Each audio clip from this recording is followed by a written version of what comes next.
বিশ্বকাপ বাছাইয়ের ম্যাচে নিজেদের মাঠে অস্ট্রেলিয়াকে একচেটিয়া খেলতে দিতে চান না সোহেল রানা, তপু বর্মনরা।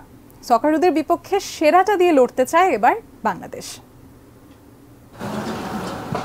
বিশ্বকাপ বাছাইয়ে নভেম্বরে মেলবোর্নে অস্ট্রেলিয়ার কাছে 7-0 গোলে হারে বাংলাদেশ।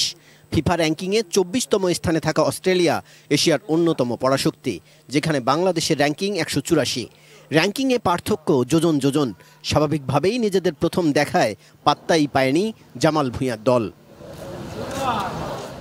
এটাও স্বাভাবিক যে এবার প্রতিপক্ষের মাঠে অ্যাডভান্টেজ পাবে না অস্ট্রেলিয়া।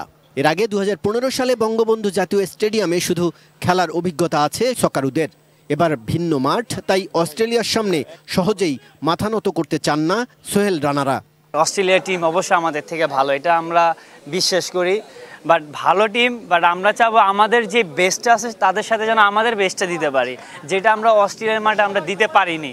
বাংলাদেশ দলে কয়েকজন নতুন খেলোয়াড়, মুরসালিনও ফিরেছেন, কিন্তু গোলবারের নিচে বিশ্বস্ত মুখ জিকো নেই।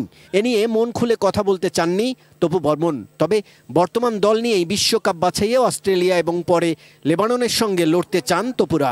এন্ড অফ দ্য ডেতে আপনার কে পারফর্ম করেছে এবং কারা খেলেছে লিগে তাদেরকেই কিন্তু আপনার কোচ এবং ম্যানেজমেন্ট ডিসাইড করেছে।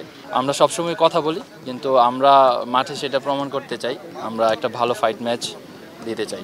ওদের মাঠে যেভাবে আমাদেরকে ডমিনেট করতে পেরেছে, এবার আমাদের মাঠে সেভাবে ডমিনেট করতে পারবে না ডেফিনেটলি। 6 জুন অস্ট্রেলিয়ার বিপক্ষে ম্যাচের আগে দল নিয়ে রোববার প্রথম অনুশীলনে নামেন হাভিয়ের কাবরেরা। ছাত্রদের অস্ট্রেলিয়াকে রুখে দেওয়ার কৌশল শেখাতেই বেশি মনোযোগ কোচের। কাজল রায়, এটিএন নিউজ, ঢাকা।